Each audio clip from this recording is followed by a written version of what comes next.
Bismillahirrahmanirrahim. Assalamualaikum warahmatullahi wabarakatuh.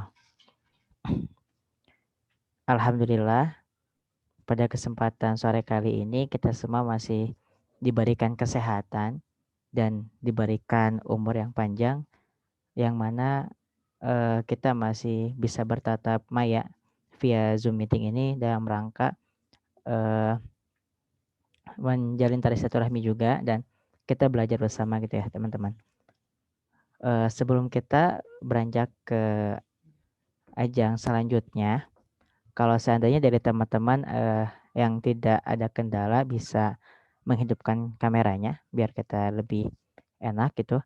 Terus, sebelum itu juga Maaf Kak, suaranya kecil Kak. suaranya jelas nggak? Maaf. Jelas kedengaran. Oh iya, baik, terima kasih. Ya sebelum itu, izinkan untuk share screen terlebih dahulu ya.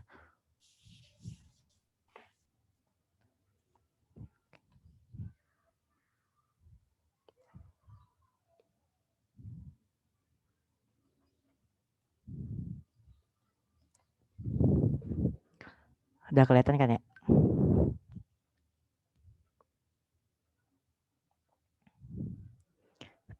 Baik. Sebelum itu gimana nih kabarnya dari teman-teman semua? Sehat kan?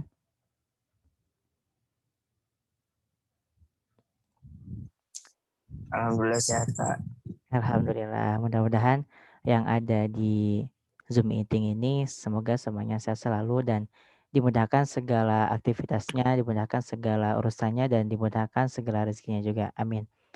Nah, Amin. baik, eee, untuk materi sekarang ya, kita, beranjak yaitu mengenai akhlak kepada diri sendiri ya. Oke. Nah,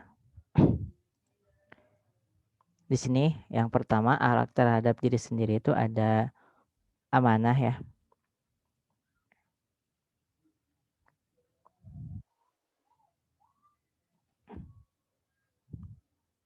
Sebentar. Nah, materi yang pertama di sini ada amanah. Nah, amanah sendiri mempunyai pengertian bahwa amanah adalah sebuah tanggung jawab yang dipegang oleh seseorang atau sebuah perintah yang dititahkan kepadanya untuk disampaikan kepada orang yang dituju.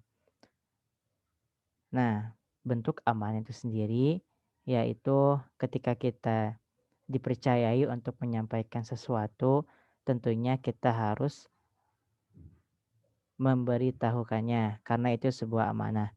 Nah, untuk kata amanah ini tentunya tidak asing ya dari, teman-teman semuanya gitu, bahwasanya amanah ini tuh kita mampu tidaknya untuk menyampaikannya kepada orang yang diamanahkan gitu. Karena pada dasarnya kalau misalnya kita tidak amanah, tentunya, kita disebut sebagai orang munafik ya teman-teman, karena dalam hadis juga disebutkan bahwasanya apabila seseorang itu diberikan amanah, dia berkhianat, maka dia disebut sebagai orang yang munafik. Nah, dalam hadis itu juga sahih ya, teman-teman. Nah, di sini manusia itu sebagai makhluk sosial yang mana saling membutuhkan satu dengan yang lainnya dengan harapan untuk selalu mencari keridhaan dari Allah Subhanahu wa taala. Interaksi sama manusia tentunya ditujukan dengan sebuah harapan yaitu kita mencari bersama-sama ridha dari Allah Subhanahu wa taala. Di sini juga ada beberapa macam amanah gitu ya, teman-teman. Yang pertama, di sini tuh ada amanah kepada Allah Subhanahu wa taala. Nah, contohnya seperti apa gitu? Amanah kepada Allah Subhanahu wa taala. Nah, di sini itu kita harus melaksanakan segala perintahnya dan menjauhi segala larangannya. Seperti mana menjalankan perintahnya yaitu ketika kita melaksanakan sholat ya. Nah, sholat ini merupakan suatu amanah dari Allah kepada kita sebagai seorang hamba untuk beribadah kepadanya dengan salah satunya menunaikan sholat. Nah, sholat ini bentuk kewajiban yang diamanahkan kepada kita. Yang mana kalau misalnya kita meninggalkan ibadah sholat ini tentunya akan mendapatkan dosa atau siksaan. Yang selanjutnya ke menjauhi larangannya. Nah, larangannya sendiri tentunya Allah melarang kita untuk berbuat zina, untuk tidak berbuat, berjudi ataupun berbuat sesuatu hal maksiat yang lainnya. Karena kalau misalkan kita lihat, Allah melarang kita untuk, tidak berbuat zina itu ya yang pertama alasannya itu merupakan suatu perbuatan yang keji. Yang keduanya itu perbuatan yang sangat memalukan. Kenapa memalukan? Karena kalau misalkan kita lihat dari sisi keluarga sendiri gitu ya, kalau misalkan kita membuat, berzina, auzubillahi min dzalik, itu akan membawa dampak yang buruk bagi keluarga kita sendiri. Nah, tentunya Allah mengamanahkan kita untuk menjauhi segala larangannya. Terus yang poin kedua di sini ada amanah kepada sesama manusia. Nah, contohnya apa sih gitu, amanah kepada sesama manusia ini? Nah, tentunya pada poin kedua ini yaitu apabila kita diamanahkan untuk menyampaikan sesuatu, maka kita sampaikanlah apa yang telah disampaikan. Jangan sampai, ada informasi-informasi yang ditambahkan ataupun ada informasi yang, dikurangi gitu. Nah, ini merupakan suatu bentuk amanah juga kita kepada sesama manusia. Contohnya, misalnya nih Ardiansa itu, memberikan amanah kepada temannya. Nah, si temannya ini tentunya harus bisa menyampaikan apa yang Ardiansah sampaikan gitu, jangan sampai ada yang dilebihkan ataupun yang dikurangkan. Nah, seperti gitu. Terus yang poin ketiga, di sini ada amanah kepada diri sendiri. Nah, kepada, diri sendiri ini tentunya kita tidak boleh membohongi diri sendiri gitu ya. Nah, karena itu kan juga amanah. Nah, amanah ini tentunya harus kita jalankan karena ini pemberian dari Allah Subhanahu wa taala kepada diri kita.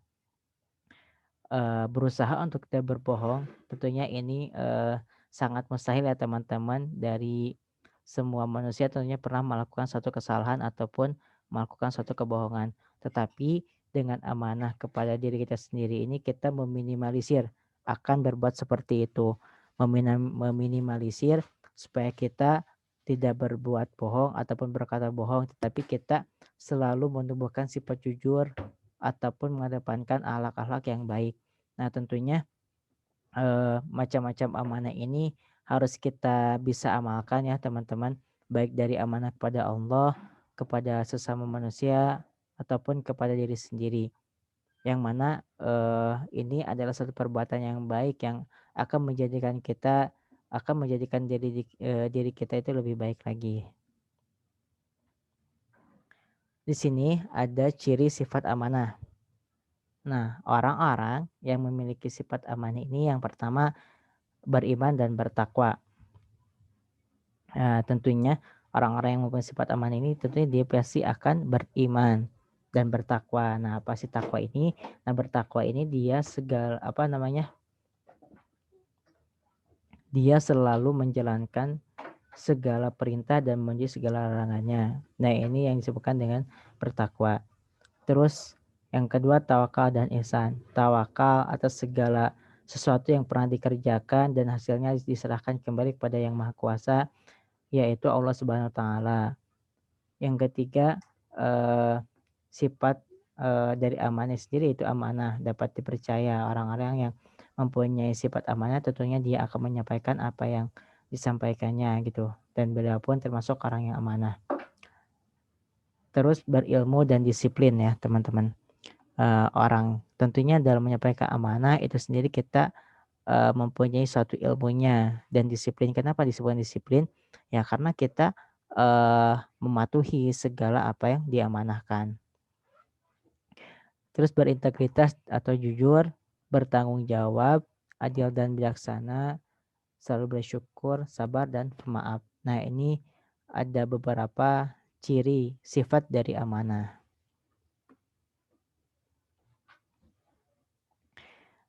Nah, di sini ada hikmah perilaku amanah. Nah, hikmahnya ketika kita mempunyai akhlak atau selalu berperilaku amanah, yang pertama, di sini tuh ada mendapatkan kepercayaan orang lain. Nah, kita bisa bayangkan teman-teman, kalau misalnya kita telah diamanahi oleh seseorang dan kita itu bisa melakukannya.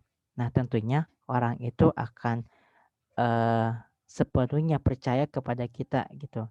Bahwasanya kita ini orang yang dapat dipercaya, orang yang dapat menjalankan suatu amanah gitu.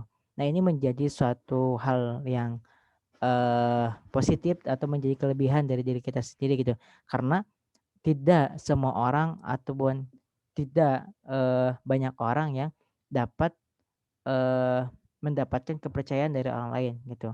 Nah, seseorang yang dapat mendapatkan kepercayaan dari orang lain ini adalah sesuatu yang sangat bagus, sesuatu yang sangat luar biasa gitu. Karena untuk mendapatkan kepercayaan dari orang ini sangatlah susah teman-teman, tidak semudah membolak-balikkan telapak tangan. Nah, poin yang keduanya, di sini dicintai dan dihargai. Nah, orang-orang yang, tidak amanah, tentunya mereka tidak akan dihargai, malahan mereka akan dikucilkan gitu. Sehingga perspektif orang-orang terhadap dirinya sendiri itu jelek gitu. Nah, makanya, orang yang berperilaku amanah ini, dia akan dicintai dan dihargai oleh orang lain. Poin ketiganya, di sini hidup berkah dan bahagia.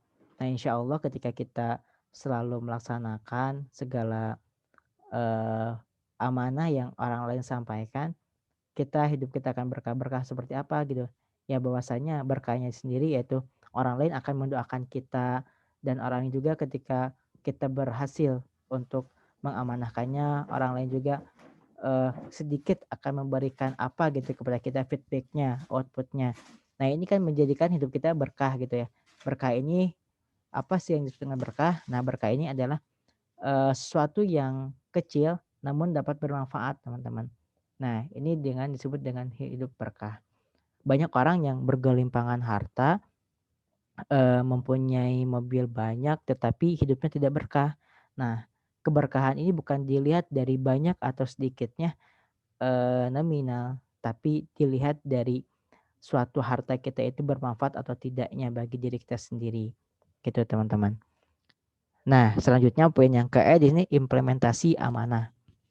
Kalau misalnya kita mengimplementasikan, sifat amanah ini dari kehidupan kita sehari-hari, tentunya ini menjadikan diri kita sebagai orang-orang yang bertakwa, orang-orang yang beriman, orang-orang yang menghargai, atas amanah, atas pemberian dari orang lain itu.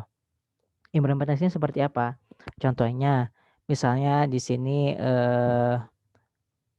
Rozen ya, nah dia tuh diamanahi sebagai ketua kelas misalnya di sekolahnya. Nah, tentunya Rozen ini akan memberikan yang terbaik yang dia mampu gitu. Beda halnya kalau misalkan orang-orang yang tidak beramanah, dia akan cuek dan tidak akan menoleh akan amanahnya itu sendiri. Bahkan dia akan mengabaikannya.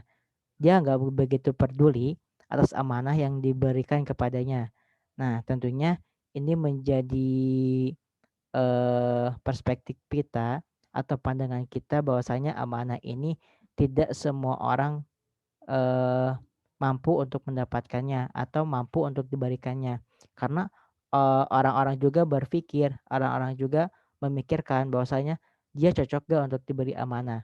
Nah, tentunya kalau misalkan ada seseorang yang memberikan kita suatu amanah berarti dia, sudah percaya kepada kita gitu dan dia mampu untuk mengamanahinya gitu, teman-teman. Jadi, amanah ini adalah sesuatu yang istimewa terhadap diri kita sendiri gitu, dan yakin bahwasanya kita itu diberikan amanah, kita itu mampu untuk menjalaninya, untuk melewatinya. Nah, jadi sehingga kalau misalkan kita diberi amanah, kita, walaupun nantinya kita akan, tidak mau ataupun menolak, tetapi coba kita renungkan kembali, coba kita pikirkan kembali bahwasanya amanah ini adalah sesuatu yang langka. Nah, poin yang selanjutnya di sini adalah, akhlak kepada diri sendiri yaitu sabar.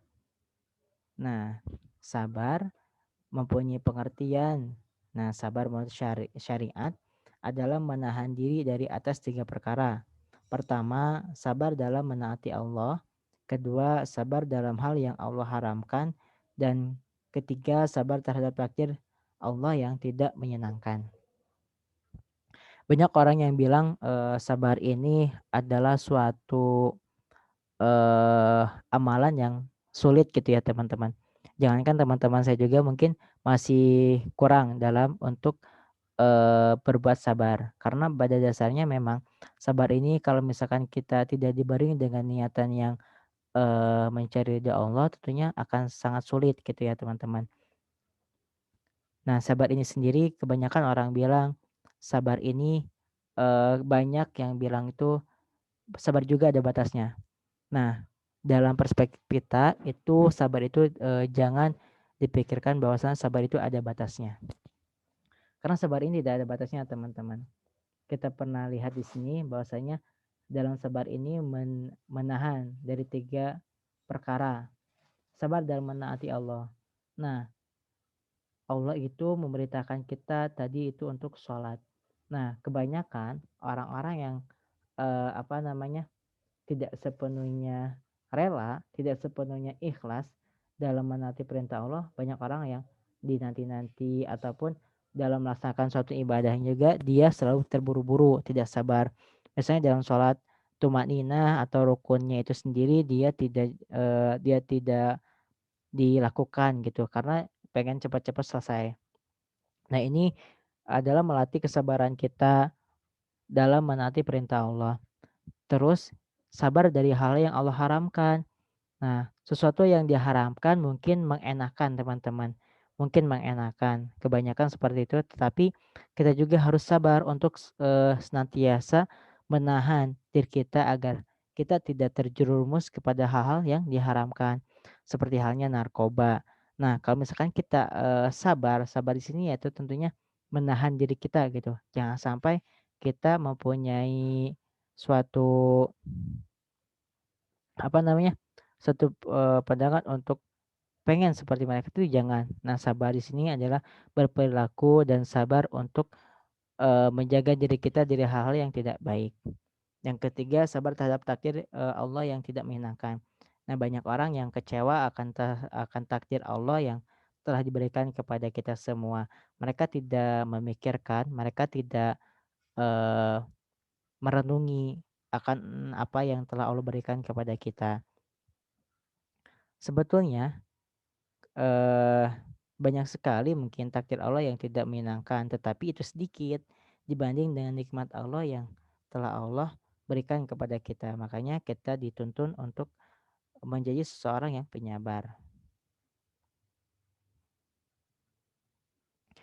Di sini, ada macam-macam sabar. Yang pertama sabar menerima cobaan hidup.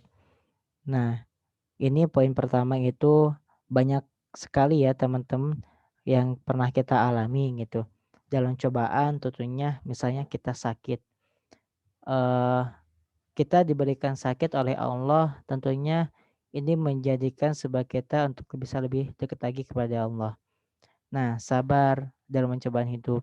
Ini sakit juga adalah suatu cobaan yang mana kita itu harus bisa walaupun dalam keadaan sakit tetapi harus selalu ingat kepadanya gitu, selalu ingat kepada, Allah Subhanahu wa taala.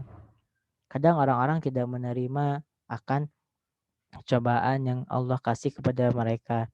Karena Allah itu tidak akan ngasih cobaan sesuai dengan kemampuannya gitu. La yukallifullahu nafsan illa wus'aha. Nah, teman-teman, sehingga, eee, sabar ini harus kita kuasai ya teman-teman dalam diri kita sendiri, yaitu yang mana kan sabar ini banyak sekali, manfaatnya, banyak sekali keutamaan-keutamaannya. Terus yang kedua sabar dari keinginan hawa nafsu. Nah, dalam melawan hawa nafsu ini sendiri tentunya memang sangatlah sulit, memang sangatlah, eee, apa namanya, sulit untuk dikendalikan gitu ya. Kenapa sulit? Karena hawa nafsu ini, menjerumuskan diri kita itu kepada hal-hal yang tidak baik, kepada hal-hal yang, negatif. Nah, tentunya dengan sabar kita bisa melawan hawa nafsu kita gitu. Terus poin yang ketiga, di sini tuh ada apa namanya, sabar dalam taat kepada Allah Subhanahu wa taala. Nah, sabar dalam taat Allah kepada Allah taala ini tentunya memang, telah teman-teman sadari atau teman-teman ketahui gitu bahwasanya eh, sabar dalam taat pada Allah ini ya tadi dalam bentuk ibadah dan yang lainnya. Terus sabar dalam berdakwah. Nah, sabar dalam berdakwah ini kita senantiasa bahwasanya memang banyak orang-orang yang eh, dalam berdakwah itu banyak sekali cobaan-cobaannya, banyak orang yang tidak eh, sepenuhnya mendengarkan, tetapi eh, memang ini adalah satu ujian kepada diri kita sendiri gitu yang mana ini tuh harus kita lawan dalam berdakwah, harus kita apa namanya? Harus kita terus lawan karena menebarkan ajaran Islam ini memanglah sangatlah susah sehingga harus kita jalani dengan hati yang ikhlas juga teman-teman. Terus yang selanjutnya di sini yang kelima sabar dalam perang. Perang seperti apa gitu ya. Mungkin perang di sini ya banyak sekali kategorinya. Kalau misalkan zaman dulu ya zaman Nabi Muhammad SAW itu tentunya banyak perang-perang yang eh, kita tidak sabar. Misalnya dalam perang orang musuh kita ini sudah begitu apa tidak berdaya tetapi kita malah menghabisinya karena itu bukan suatu kesabaran tetapi dia itu karena hawa nafsunya untuk membinasakannya.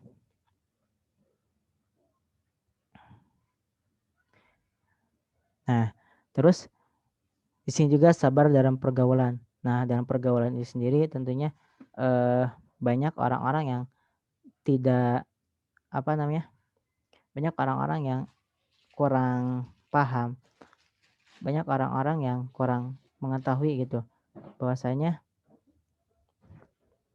orang-orang yang dalam berpergaulan ini kita harus bisa memilah dan memilih. Banyak orang-orang di lingkungan kita yang selalu mengajarkan kita kepada hal-hal yang kurang baik. Nah, itu juga kita harus sabar untuk bisa menahan diri kita sendiri. Terus di sini ada ciri-ciri orang yang sabar gitu. Nah, orang-orang yang sabar itu sendiri eh, mereka selalu bisa mengendalikan diri dalam keadaan apapun. Misalnya di lingkungan kita yang kurang baik, tentunya kita bisa mengendalikan diri kita. Orang-orang yang mengajak kita dalam hal keburukan, tentunya kita harus bisa menolaknya. Bahkan kalau perlu kita juga menyadarkannya mereka gitu, menyadarkannya bahwasanya apa yang mereka akan lakukan ini adalah suatu hal yang tidak baik gitu. Makanya kita bisa apa namanya memberitahukannya. Kalau misalkan kita tidak bisa memberitahukannya, maka kita jangan ikut dengan apa yang mereka lakukan gitu. Itu suatu perbuatan yang baik juga. Nah, yang selanjutnya sabar dalam menaati perintah Allah dan menjauhi larangannya, terus bertahan dan tabah dalam menghadapi ujian dan cobaan dari Allah Subhanahu wa taala.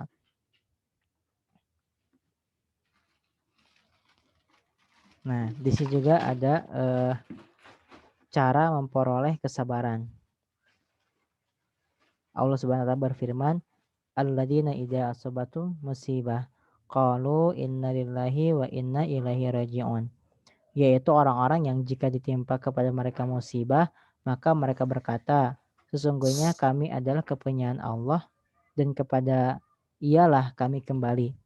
Nah, ketika kita dihadapi suatu musibah, tentunya harus kita ingat bahwa teman-teman, ingat eh, kita harus mengingat ketika kita mendapatkan musibah itu dengan kata innalillahi wa inna ilaihi rajiun. Nah, sesungguhnya kepunyaan Allah itu adalah sesungguhnya kami itu adalah kepunyaan Allah sehingga hanya kepadanya kami kembali. Jadi misalnya kita diuji dalam harta kita, rumah kita terkena misalnya gempa sehingga hancur, makanya kita mungkin sedih iya, tetapi kita juga harus serahkan kembali kepada Yang Maha Kuasa yaitu Allah Subhanahu wa taala. Yang mana memang mungkin di balik musibah itu ada beberapa hikmah yang nantinya kita akan petik, yang nantinya kita akan ambil. Karena rencana Allah itu lebih baik, skenario Allah itu lebih indah dibanding dengan kita yang bisa merencanakan tetapi Allah yang memutuskannya. Nah, teman-teman ingat firman Allah ini tentunya.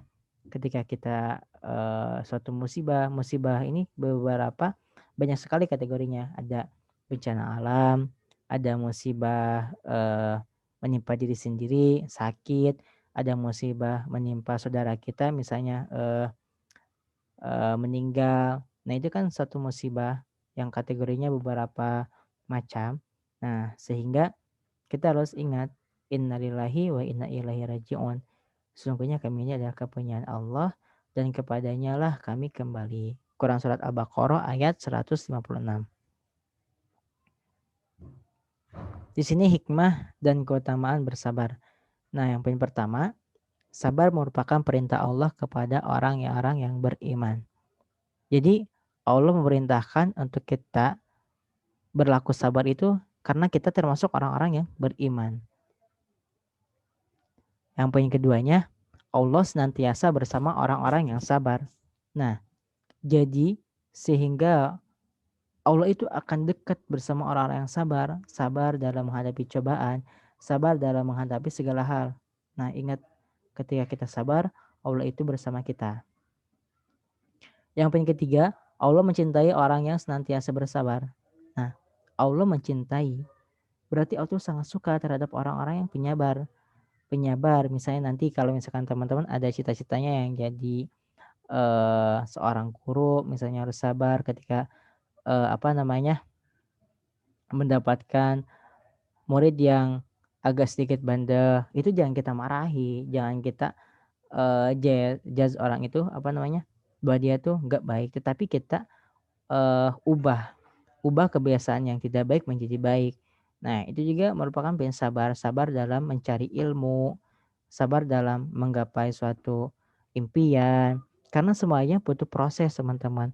Dan sabar ini adalah kuncinya. Nah, sekarang teman-teman kan ada yang kelas 7, ada yang kelas 8. Nah, poin sabar teman-teman sendiri yaitu ketika kita belajar online. Karena banyak pemahaman-pemahaman yang atau materi-materi yang tidak begitu kita pahami, makanya kita harus sabar. Terus yang keduanya, proses teman-teman untuk lulus itu memanglah sangatlah masih jauh, tetapi dengan kesabaran di sini kita terus berusaha untuk selalu belajar, mencari informasi yang lainnya. Nah, ini adalah suatu hikmah dari kesabaran juga. Nah, ada ini selanjutnya sabar seperti cahaya. Nah, yang selanjutnya ada implementasi sabar. Dalam kehidupan sehari-hari kita harus senantiasa mempunyai suatu sikap sabar. Implementasinya yaitu tadi dari lingkungan kita ada yang musibah, termasuk terhadap diri sendiri, keluarga ataupun yang lainnya. Tentunya kita mampu dengan kesabaran kita dalam menghadapinya. Karena hanya ada satu jalan untuk kita meraih segala apa yang kita inginkan itu dengan satu sabar, karena prosesnya tidak ada yang instan, tidak ada yang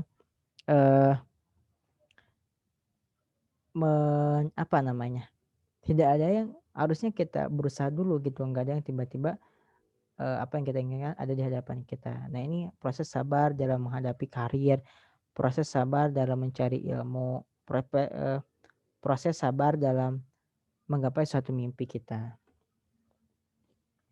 Nah, di sini juga ada adil. Adil ini apa gitu? Banyak orang yang mengatakan adil, tetapi mereka tidak tahu arti adil ini apa gitu. Nah, dalam Islam, pengertian adil ini yaitu menempatkan sesuatu pada tempatnya, ataupun bisa dikatakan adil itu sendiri mampu memberikan hak kepada yang berhak gitu. Menempatkan sesuatu pada tempatnya. Misalnya kita membeli peci. Nah, peci, otomatis peci itu kan dikenakan di kepala bukan di kaki. Nah, ini termasuk juga adil karena memang posisinya itu berhak untuk di atas kepala kita, ditempatkannya di sana gitu. Nah, memberikan hak kepada yang berhak. Misalnya untuk dana bantuan kelas 7 SMP itu diberikan kepada kelas B misalnya. Nah, dalam kelas B ini seharusnya semuanya itu dapat gitu. Tetapi karena memang dia orang kaya misalnya gitu, karena ada perbedaan strata sosial, dia nggak kebagian gitu. Tetapi dari pusatnya itu memang, semuanya untuk kelas B itu dapat gitu. Nah ini kan merupakan perbuatan yang tidak adil gitu, tidak adil dalam memberikan hak kepada yang berhak, gitu. Terus adil ini sendiri banyak sekali ya teman-teman, misalnya adil dalam satu peraturan gitu, misalnya dalam segi pandemi ini gitu tentunya bisa kita lihat, eee, keadilan ini memang dijunjung di negara kita, tetapi dalam hal kerumunan misalnya. Nah kerumunan itu sendiri, kan ada sanksinya ya gitu. Nah kalau misalkan kita adil, bentuk kerumunan seperti apapun mereka harus disanksi, tetapi karena mungkin ada beberapa, konteks sehingga, bentuk kerumunan ini itu ada pengecualiannya teman-teman. Makanya kalau misalkan kita, melihat dari sisi keadilan ini tidak adil kalau misalkan kita lihat contoh seperti itu. Tetapi kalau misalkan memang ada suatu peraturan dari pemerintah untuk, apa namanya, menjadikan larangan itu sebagai suatu keadilan, maka semuanya harus diperlakukan dengan sama. Macam-macam adil, di sini ada adil kepada Allah, adil dalam berhukum, adil kepada anak-anak, dan adil dalam perkataan. Adil kepada Allah itu sendiri bisa kita lakukan, yaitu dalam melakukan suatu ibadah, ibadah apa saja yang Allah perintahkan kepada kita maka kita jalankan. Nah, jangan sampai, ketika kita beribadah kepada Allah kita memikirkan hal-hal yang lain. Karena itu termasuk tidak adil karena adil ini sendiri tadi menempatkan sesuatu pada tempatnya. Adil dalam berhukum. Nah, bisa kita lihat teman-teman, adil dalam berhukum ini sendiri banyak sekali, hal-hal yang, tidak begitu adil dalam suatu hukum. Karena kita lihat banyak para pejabat yang misalnya korupsi, tetapi itu berikan sanksi yang tidak setimpal dengan apa yang dia lakukan gitu. Berbeda halnya dengan orang-orang atau rakyat yang biasa gitu teman-teman. Nah, rakyat yang biasa itu mereka bisa mencuri, sebatang kayu misalnya gitu ataupun yang lainnya, dia dihukum dengan seberat-beratnya gitu teman-teman. Nah, ini merupakan suatu ketidakadilan dalam berhukum. Nah, Islam mengajarkan kita untuk berlaku adil, bukan untuk berlaku tidak adil, teman-teman. Nah, ini menjadi suatu, perspektif pandangan kita terhadap hukum yang ada di negara kita ini, ya tentunya kebanyakan tumpul ke atas, tajam ke bawah, gitu ya, teman-teman. Jadi untuk orang-orang yang berada di atas kita, mereka walaupun mengerjakan suatu kesalahan apapun, itu hukumannya atau sanksinya tidak berat. Tetapi kepada bawahan atau rakyat biasa itu merupakan hukuman yang pastinya berat gitu. Nah ini satu ketidakadilan. Makanya kalau misalkan kita nanti menjadi orang-orang yang, di bawah naungan pemerintah, teman-teman harus bisa berlaku adil. Nah adil terus yang ketiganya adil kepada anak-anak. Nah anak-anak di sini ya, kita memberikan pengajaran sesuai dengan porsinya. Jangan sampai, eee, kita memilah dan memilih gitu, bahwasanya anak ini anak A, orang ini orang A. Nah, jangan sampai ada suatu ketidakadilan dari segi mereka. Misalnya mereka anak-anak ini berhak mendapatkan ilmu, tetapi ada salah satu dari anak-anak tersebut itu misalnya dikeluarkan, diapakan gitu. Nah, ini supaya dia tidak mengikuti pembelajaran. Ini suatu hal yang tidak baik yang tidak boleh kita lakukan. Untuk poin keempat, adil dalam perkataan. Nah, perkataan sendiri kita harus bisa menyesuaikan, gimana, berbicara bersandang gurau terhadap teman-teman sebaya, kepada adik kita, kepada kakak kita, ataupun bahkan orang-orang, lebih tua dari kita dan kepada kedua orang tua kita harus bisa menempatkan posisi perkataan kita kepada mereka. Jangan sampai kita berbicara kepada, kedua orang tua kita dengan menggunakan bahasa keseharian kita terhadap teman-teman sebaya kita. Nah, kebanyakan orang-orang sekarang itu mereka memperlakukan kedua orang tuanya itu sesuai dengan, temannya. Mereka kayak menganggap teman gitu kepada orang tuanya. Tapi kan ini begitu miris ya teman-teman, begitu tidak baik untuk dicontoh, untuk dilakukan kembali karena orang tua itu adalah sesuatu yang sangat, berharga dan suatu yang harus kita hormati. Karena dalam perkataan ini sendiri tentunya sangat menyentuh hati kedua orang tua kita. Kenapa? Karena kalau misalkan, seorang anak itu bertutur kata yang baik, bertutur kata yang sopan, etikanya bagus, ini menjadikan suatu hati orang tua itu menjadi tenang dan bangga terhadap diri kita sendiri. Di sini ada keutamaan adil dalam Al-Quran. Yang pertama mendapatkan syafaat dan pertolongan. Yang kedua, karena adil termasuk dari bertakwa kepada Allah, memberi hak kepada yang berhak, merupakan perintah Allah untuk berlaku adil, berbuat kebajikan dan memberi bantuan kepada kerabat. Nah, keutamaan adil di sini banyak sekali eh, apa namanya? Sesuatu yang kita gali, sesuatu yang kita laksanakan. Karena kalau misalkan dari keutamanya sendiri itu banyak hal yang menjadikan kepada kita tuh nilai yang positif atau menjadi nilai lebih dari diri kita sendiri.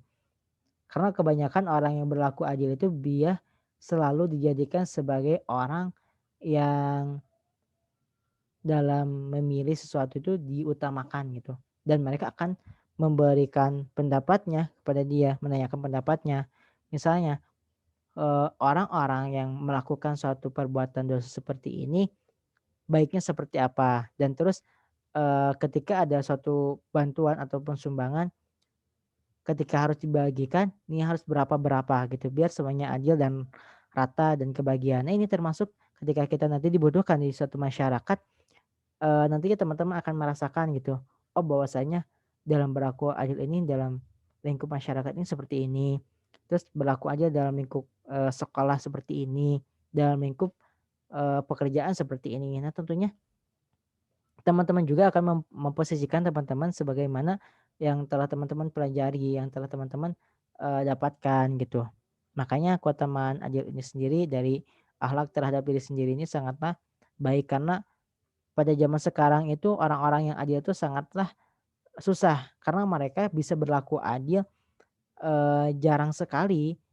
Kebanyakan orang-orang yang ingin berlaku adil ini dia itu banyak sekali cobaan-cobaannya misalnya dalam Eee, menegakkan amar ma'ruf nahi munkar, dia disuaplah atau diiming-imingi apa sehingga dia melenceng ataupun dia keluar dari apa yang dia prinsipkan. Nah, ini makanya orang-orang yang adil ini sangat diperlukan pada zaman sekarang, sangat diperlukan, sangat dibutuhkan. Bukan hanya seorang hakim aja yang adil, tetapi seorang hakim juga banyak orang-orang yang tidak adil gitu. Mereka bisa, menyalahkan yang benar dan membenarkan yang salah. Nah, ini udah tidak ada lagi kata adil dalam diri mereka. Naudzubillah min dzalik ya teman-teman, sehingga kita bisa, apa namanya, menjauhi segala perbuatan yang tidak adil dan selalu menegakkan keadilan.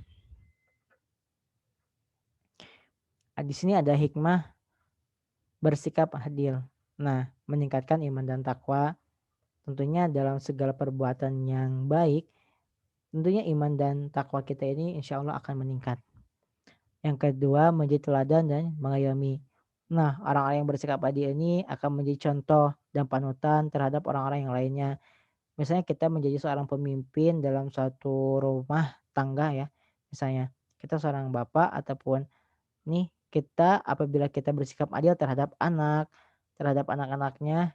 Nah, ini menjadikan teladan bahwasanya nanti juga anak-anak kita akan menuruti atau menapaki jalan kita sebagai kedua orang tuanya. Dan juga kita bisa mengayomi karena memang bersikap adil ini kita bisa mengayomi semuanya baik dalam keluarga, diri sendiri ataupun orang-orang di sekitar kita. Dan yang ketiganya disegani dan dipercaya. Nah, orang yang bersikap adil ini dia adil dalam segala hal, tentunya dia disegani orang lain. Oh, orang itu dia selalu bersikap adil. Saya segan terhadap dia karena memang pada zaman sekarang sangat susah untuk mencari orang-orang yang adil. Nah, ini poin diseganinya. Terus dipercaya. Nah, orang-orang yang, apa namanya, punya pemikiran orang ini bersikap adil tentunya dia juga akan percaya. Percaya seperti apa? Percaya bahwasanya apa yang nanti dia putuskan, apa yang nanti dia akan lakukan, ini pasti adil, perbuatan adil gitu. Nah, jadi disegani dipercaya. Terus yang selanjutnya menciptakan ketentraman dan bermasyarakat. Eh, dalam masyarakat tentunya akan terjadi suatu ketentraman apabila semuanya dapat dengan porsi yang sama. Misalnya dalam pembagian uang dari desa misalnya nih. Ada suatu keluarga yang tidak nih, ada suatu keluarga yang tidak kebagian. Tentunya ini akan dalam satu masyarakat itu tidak akan menjadi masyarakat yang tentram, malahan akan menjadi masyarakat yang eh, masyarakat yang akan kacau balau gitu karena mereka menginginkan ini, tetapi ya harusnya kita sadari bahwasanya memang eh dalam ketentraman ini harus kita buat, harus kita jalani dan harus kita lakukan gitu. Terus yang selanjutnya mempererat tali persaudaraan dan persatuan. Nah, bersikap adil ini akan muncul tali persaudaraan dan persatuan. Nah, di sini satu lagi ada tawadu. Apa sih tawadu? Nah, tawadu ini adalah eh apa namanya? Tawadu ini suatu sikap di mana eh memang sulit untuk dikerjakan karena kebanyakan orang yang bersikap tawadu ini mereka itu rendah hati, bukan rendah diri. Nah, mereka tuh rendah hati dan rendah diri. Kenapa rendah hati? Nah, rendah hati ini sendiri ya, dia bisa dalam suatu bidang tetapi eh, dia bisa dalam suatu bidang tetapi dia itu tidak sombong dan dia selalu rendah hati. Nah, tawadu ini sendiri itu merupakan lawan dari kata sombong atau takabur. Sifat yang dimilikinya pun tidak pernah merasa lebih dari orang lain. Nah, sedangkan orang yang sombong memiliki sifat merasa lebih dari orang lain. Nah, dari kita misalnya mempunyai sifat tawadu ini tentunya kita akan selalu menghargai orang lain gitu. Jadi sifat sombong kita itu tidak akan pernah kita lakukan karena kita mempunyai sifat tawadu. Karena lawan tawadu dari sendiri itu yaitu kata sombong atau takabur. Nah, tawadu ini memiliki arti yang berbeda dengan rendah diri. Nah, karena rendah diri ini memiliki makna hilangnya suatu kepercayaan terhadap diri sendiri ataupun insecure ya kalau misalkan kita katakan dalam bahasa sekarang itu. Dan rasa tawadu ini bukan berasal dari rendah diri, melainkan suatu bentuk kesadaran pada diri atas kemahakuasaan Allah Subhanahu wa taala. Nah, kalau rendah diri ini yaitu dia tuh merasa tidak bisa melakukan ataupun tidak percaya terhadap potensi yang dia miliki. Nah, harusnya kalau misalkan kita termasuk orang-orang yang tawadu ini, kita akan percaya terhadap potensi kita tetapi kita juga tidak merendahkan diri orang lain gitu. Karena kita rendah hati.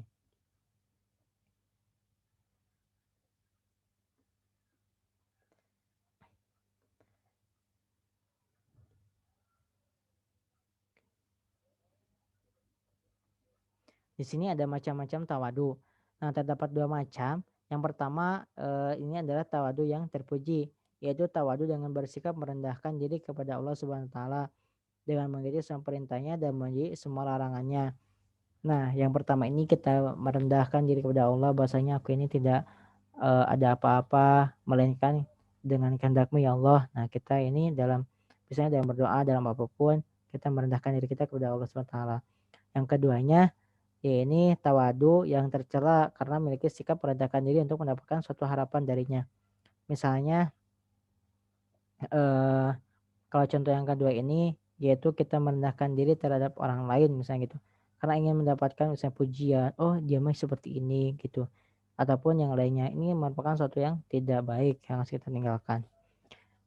Nah, perintah tawadu ini dalam Al-Qur'an yang pertama bertawadu ketika berdoa. Nah, bertawadu ketika berdoa ini itu kita memuji nama Allah gitu, mengagung-agungkan nama Allah gitu.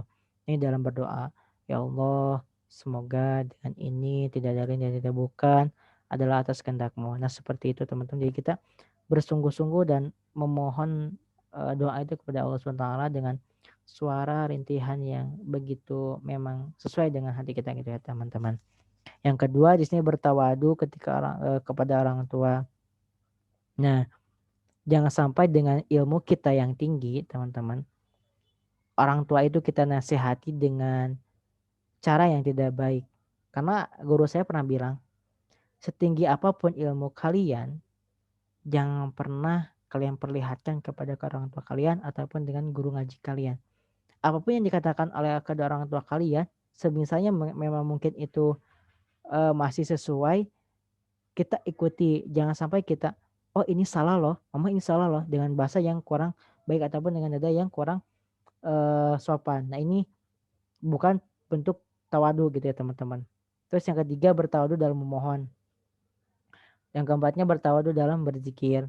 Nah tentunya dalam memohon dan berzikir kita menggunakan eh, suatu doa yang harapan yang rendah hati gitu, rendah hati sendiri yaitu dengan suatu perbuatan yang baik gitu, merendahkan kita terhadap Semua Sang Pencipta gitu, karena tidak ada yang agung melainkan Beliau gitu. Di sini ada ciri-ciri tawadu. Yang pertama, tidak suka atau tidak berambisi menjadi orang yang terkenal, menjunjung tinggi kebenaran, bergaul dengan siapa saja dari kalangan apapun gitu. Terus ringan tangan dalam membantu, tidak merasa berat untuk mengucapkan terima kasih. Nah, ciri-ciri orang bertawadu, tidak suka atau tidak berambisi. Nah, kadang kita pernah lihat ya teman-teman, coba teman-teman perhatikan, banyak orang-orang yang menunjukkan potensinya itu supaya menjadi orang yang dikenal, menjadi orang-orang yang terkenal, dan menjadi orang-orang yang disebut-sebutkan, dibangga-banggakan. Terus menjunjung tinggi kebenaran. Nah, kalau misalkan orang-orang yang tawadu ini, dia selalu menjunjung tinggi kebenaran dan bergaul dengan siapa saja. Nah, orang yang tahu dia tidak membeda-bedakan mau bergaul sama orang-orang kaya, mau bergabung sama orang-orang yang apapun, dia enjoy gitu. Dia random gitu. Dia tidak memikirkan apapun. Suka membantu juga orang yang tawadu ini gitu, tanpa pamrih. Nah, tidak merasa berat untuk mengucapkan terima kasih. Nah, orang yang bertawadu ini kalau misalkan apapun yang dia lakukan, dia itu selalu mengucapkan ataupun orang lain apapun terhadap beliau, terhadap diri kita sendiri itu mengucapkan terima kasih gitu. Nah, ucapan terima kasih ini adalah satu kata yang eh, singkat namun mempunyai arti yang banyak, arti atau makna yang luas. Coba kita perhatikan ketika orang telah telah memberi kita bantuan, tetapi kita tidak mengucapkan terima kasih. Nah, ini kan merupakan bentuk yang orang lain itu akan, loh kok orang ini tuh gini gitu. Padahal kita kan udah ngasih gitu, udah ngebantu dia, tapi kok dia malah seenaknya aja. Nah ini ucapan terima kasih ini adalah ucapan yang eh, mungkin sederhana, tetapi banyak banget maknanya teman-teman. Coba teman-teman implementasikan dalam kehidupan teman-teman dalam mengucapkan terima kasih gitu. Karena orang-orang yang enggan untuk mengucapkan terima kasih ini adalah orang-orang yang sombong. Dia tidak mau berterima kasih terhadap orang yang telah menolongnya. Nah, ini termasuk orang-orang yang sombong. Karena dalam tawadu ini adalah memiliki tujuan supaya kita tidak takabur, tidak sombong. Karena sombong ini adalah sifatnya setan. Awal dari ya teman-teman, kita senantiasa harus bisa harus bisa menjadi orang-orang yang tawadu gitu. Karena untuk menjadi orang-orang yang tawadu ini sangatlah eh, menjadikan kita ini sebagai manusia yang beruntung. Nah, hikmah dan keutamaan tawadu yang sini ada diberikan kemuliaan di dunia dan di akhirat, adil, disayangi dan cintai manusia lain, merupakan tauradan langsung dari Rasulullah Shallallahu Alaihi Wasallam. Nah, Rasulullah ini adalah sosok pemimpin, sosok contoh, suri teladan bagi seluruh umat manusia. Apa yang ada dalam diri Rasulullah itu terdapat juga dalam Al-Qur'an. Semuanya tercantum gitu. Baik akhlaknya, tutur katanya, etikanya, Rasulullah ini merupakan suatu insan yang mulia, insan yang selalu memberikan contoh yang baik terhadap umatnya. Nah, mungkin untuk akhlak terhadap sendiri ini yang pertama tadi ada ada sabar, ada tawadu dan yang lainnya. Nah, tentunya ini harus kita eh, implementasikan, harus kita sadari, harus kita kerjakan bahwasanya banyak sekali eh, akhlak yang terdapat dalam diri sendiri ataupun akhlak terhadap diri sendiri gitu. Yang mana eh tadi ada amanah, ada sabar, ada tawadu, ada adil. Nah, ini tentunya poin-poin yang mungkin telah kita pelajari sebelumnya, telah kita pelajari pada masa eh sebelum kita dewasa gitu. Tetapi orang-orang yang pada zaman sekarang ini tentunya sangatlah minim mempunyai sifat seperti itu. Mempunyai sifat amanah karena banyak orang yang tidak amanah terhadap suatu pekerjaannya. Banyak orang-orang yang tidak amanah terhadap sesuatu yang telah diberikan kepadanya. Nah, ini harus kita perbaiki, harus kita eh terobos sikap yang seperti ini, teman-teman. Nah, mungkin waktunya juga tidak kerasa sudah menunjukkan pukul 5. Dari pematerian kali ini mungkin apakah ada yang ditanyakan atau yang dibingungkan dari teman-teman sendiri? Ada tidak?